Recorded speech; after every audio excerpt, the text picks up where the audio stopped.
Welcome to this tutorial, children. In this tutorial we'll learn General Science of Standard 6th, lesson number 11, Work and Energy, and this is video number 1. In this lesson we'll learn work, the relationship between work and energy, forms of energy, transformation of energy, and energy resources. So let's start. Can you see these activities, various actions? Okay. इथं काय काय दिसतंय तुम्हाला? एक minute हा. Okay, काय काय दिसतंय तुम्हाला इथे बघा. एक मुलगा आहे, तो काय करतोय तर टायर टायर खेळतोय, बरोबर. त्या गर्लनी तिची बॅग उचलली आहे. There is one hammer which is hammering a nail, right. There is one girl who is trying to pull a box which is filled with the, I think there are the books, right. There is one man who lift a very heavy load, right. There is one man who lift a wood. Okay, next one, there is one person who is sorry, we can see that that person is uh,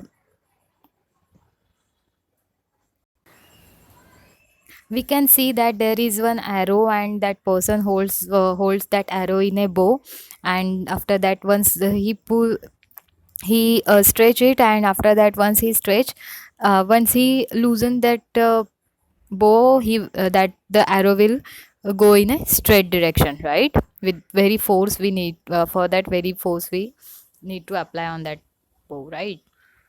And there is one hand, and that finger is uh,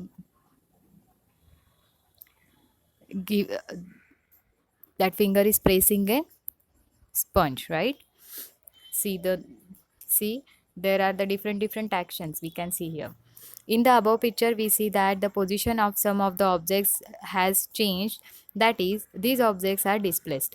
म्हणजे याच्यामध्ये काय झालेलं आहे, काही ऑब्जेक्टची position जी आहे ती change झाली. त्याची ओरिजिनल पोझिशन जी होती ती त्याच्यानंतरनं काय झालेलं आहे, त्यांची पोझिशन चेंज झालेली आपल्याला दिसते. कधी चेंज झाली, ज्या वेळेला त्या पर्सननी त्याच्यावरती फोर्स अप्लाय केला, बरोबर, त्यावेळेला त्याची पोझिशन चेंज झाली.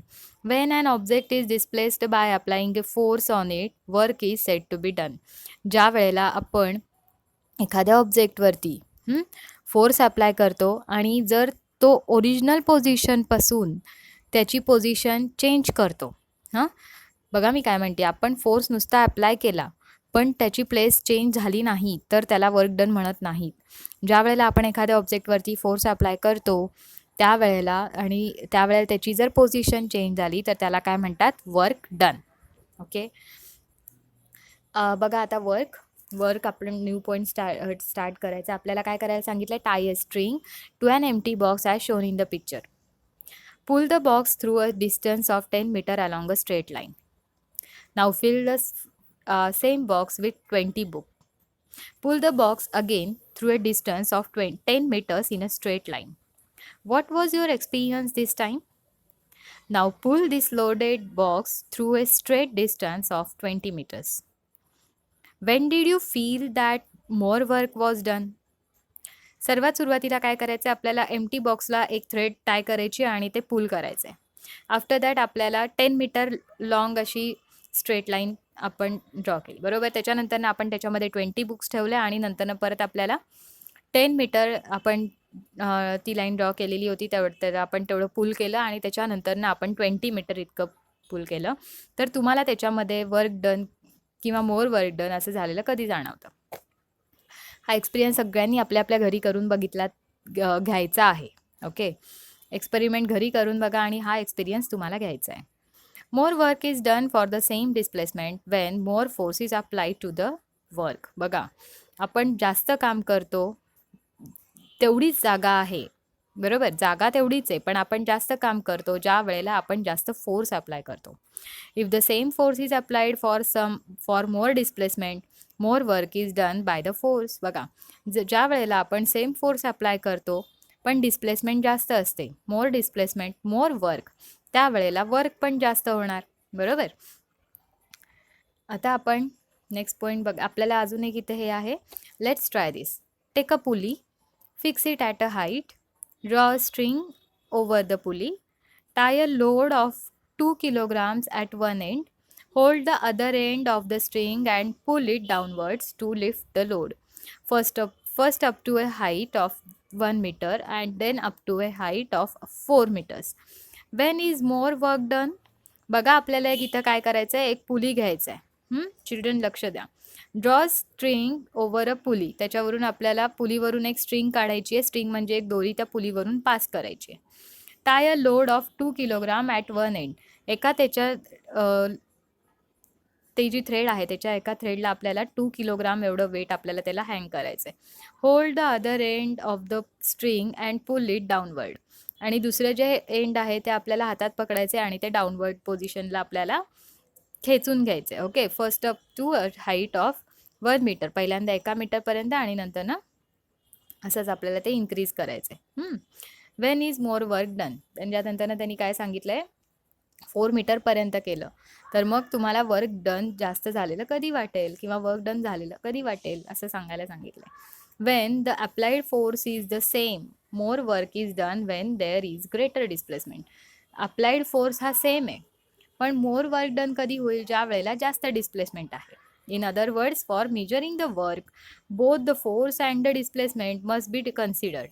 ज्या वेळेला आपल्याला काय करायचं आहे, वर्क काउंट करायचं आहे, बरोबर, त्यावेळेला फोर्स आणि डिस्प्लेसमेंट हे दोन्ही पण आपल्याला लक्षात घ्यावं लागतं.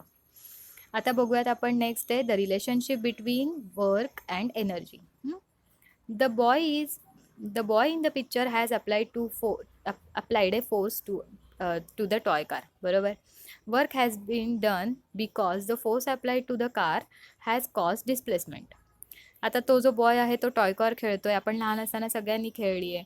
ज्या वेळेला तो बॉय त्या टॉय कारला फोर्स अप्लाय करेल त्यावेळेला ती डिस्प्लेस होणार. हे बरोबर. In other words, transformation of the boys energy into work has taken place through the applied force. त्यावेळेला त्यांनी जी काय एनर्जी लावली होती ते कशामध्ये कन्वर्ट झाली, तर अप्लाइड फोर्समध्ये कन्वर्ट झाली. बरोबर. Run around the ground with your friends. आत्ता नाही करायचं आहे आपल्याला हा experiment. Can your friends run as many rounds as you can. तुम्ही जेवढं रन करू शकता तेवढं तुमचा फ्रेंड करू शकतो का? Do all the friends have the same capacity for running. सगळ्या स्टुडंटमध्ये तेवढीच तुम्ही जेवढं प्रत्येकांची कॅपॅसिटी सेम असते का रनिंग करताना? Your friends will complete either more or less rounds than the number of rounds you complete. बरोबर. तुमचा फ्रेंड जो आहे तो तुमच्यापेक्षा कमी किंवा जास्त राऊंड करू शकेल. The number of rounds will not be the same. प्रत्येकाच्या ग्राउंडला राऊंड्स कंप्लीट करण्याची कॅपॅसिटी ही वेगळी वेगळी असणार आहे. ती सेम नसणार आहे. Some will get tired on completing 2 rounds while others will get tired on completing 3 or 4 rounds.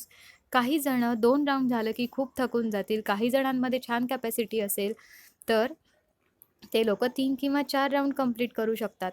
बरोबर. That is to say each one's capacity to complete rounds is not the same. म्हणून आपण इथे म्हणतो की प्रत्येक माणसाची वर्क करण्याची capacity ही different असू शकते.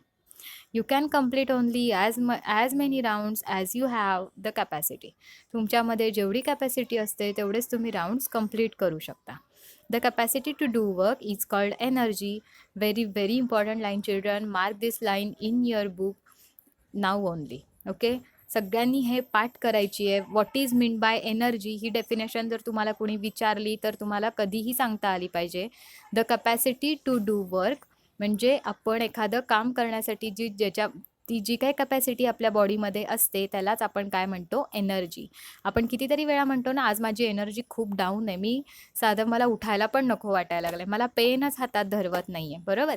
असे आपण जे काही सांगत असतो तेच म्हणजे काय, आपण जे काही काम करणार आहोत त्याच्यामध्ये आपली कॅपॅसिटी खूप लो आहे, त्यालाच आपण काय म्हणतो, वीकनेस आला असं पण म्हणतो. बरोबर की नाही. आपण ते सगळं आपण बायोलॉजीचा पार्ट नंतर बघूयात. आपण या लेसनचा पण राहिलेला जो पार्ट आहे म्हणजेच फॉर्म्स ऑफ एनर्जी, हा पार्ट आपण नेक्स्ट लेसनमध्ये नेक्स्ट व्हिडिओमध्ये बघूयात. Okay children, thank you.